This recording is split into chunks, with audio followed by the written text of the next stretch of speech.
Hey guys, my name is Ben and welcome back to another video. Unfortunately, as you can probably tell by the title, my Audi R8 is once again broken. But unlike my previous video where the car broke, this isn't actually my fault. You may remember previously that I screwed up the key, and it wasn't until my friend Cal told me that I'd screwed it up that I'd realised that it was my fault. But no, the issue I am having with the car today is quite dramatic and yeah, it's kind of essential. So on today's episode of my broken Audi R8, what actually is broken? Because as you guys can tell, it seems to be in good condition. Well, if we just go into the passenger seat, you can see there's an array of parts here. Just ignore that, that's another video.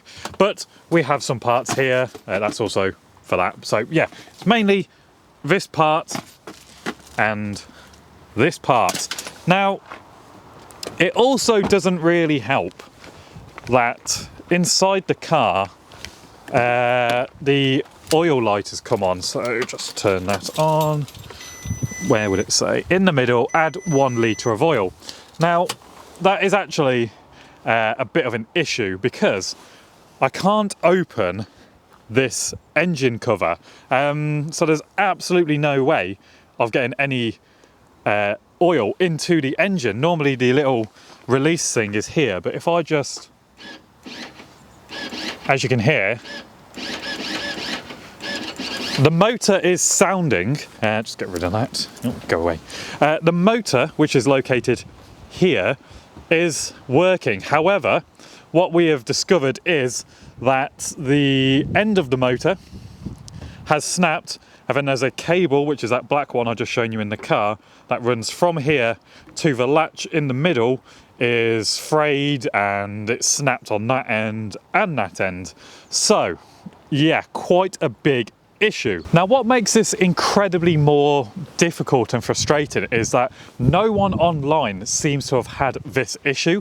Everyone just says that there is an emergency pull cable behind the passenger seat, which of course I have tried. Now, the cable that goes from the motor that goes to the central latch, the emergency cable is kind of wrapped around it. So because there's no tension in the cable because it's snapped, when you pull it, nothing happens. So my dad and I actually have spent previously around 4 hours trying to open the rear cover. That involves removing this carbon spoiler, and yeah, there's absolutely no room in there to get to this latch, which is really frustrating. He actually spent a couple of hours on it one day when I was at work with, no joke, some pliers and a crowbar, and he did manage to get it open, but that was around 4 weeks ago now. So today's plan is to get it open, replace the parts, and fingers crossed it all goes to plan.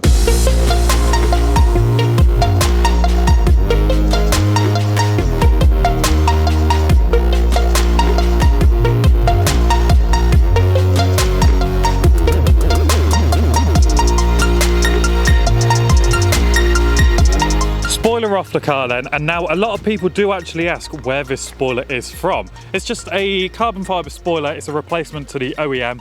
I believe it's off eBay.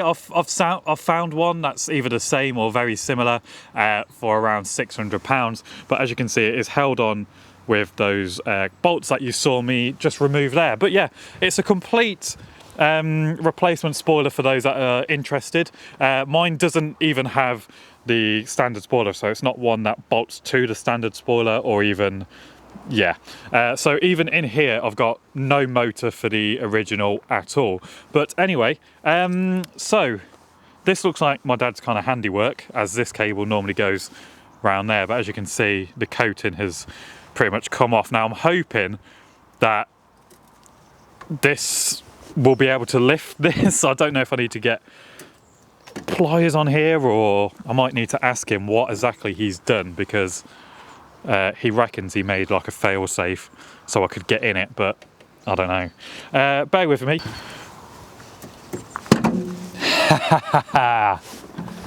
Yes! Now previously that took us 4 hours outside in the pitch black to try and open this up, because as you can see, there's just no space at all. Like, this fails, and you can't, there's just no space at all. Is, oh my god. So I haven't actually seen this engine bay in quite a long time, and that is what needs a litre of oil. Very thirsty, these, both in petrol and oil. So next step, I assume I have to remove this piece to get to the motor in there. If not, I'm guessing maybe take the wheel off. I literally have no idea. The parts are in here, like I mentioned, so also a massive thank you to the garage I brought the car from, Cars of Somerset. Covered the cost of the parts for me under warranty. They said obviously I could take it back to them and they would replace it no problem. However, they are about 2.5 hours away, so I thought I would just film it myself and bring the content to you guys. So anyway, here's the motor, which needs to go in there. I think it goes like that. This end has snapped, and then this cable is what you saw in there earlier. So without further ado, let's figure out how to get that apart and hopefully fix the R8 in this video.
All back in, so it is now the moment of truth.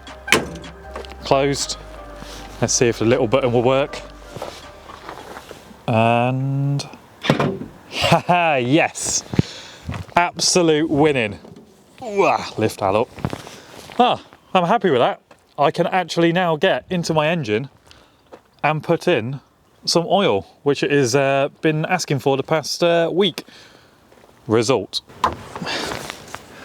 Well, I severely hope that this never happens to anyone else with an Audi R8, because it has been such a ball ache to get this working again. And yeah, it's not nice. It's not been a fun experience, but at least the car is all fixed, and I'm able to put in a litre of oil for at least, what, 800 miles until it asks for another litre. But yeah, it's time to get this car back together and looking a bit more like an Audi R8. There we have it then, guys. The R8 is all back together and it finally has the working engine cover. So I was able to top up with a litre of oil.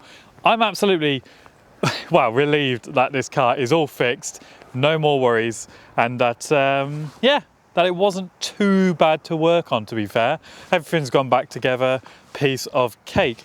I hope you guys enjoyed this video. If you did, be sure to give it a thumbs up, and of course, if you haven't already, make sure you hit the subscribe button and the little notification bell so you do not miss out on any of my future upcoming content with the Audi R8. I will of course document anything else that goes wrong with the car, because I want to be as transparent as possible and bring to you guys what goes on behind the scenes, as well as supercar problems. Today has definitely been a major supercar problem, but But anyway, thank you once again, guys, for watching. Thank you, as always, for the support, and I'll see you in the next one.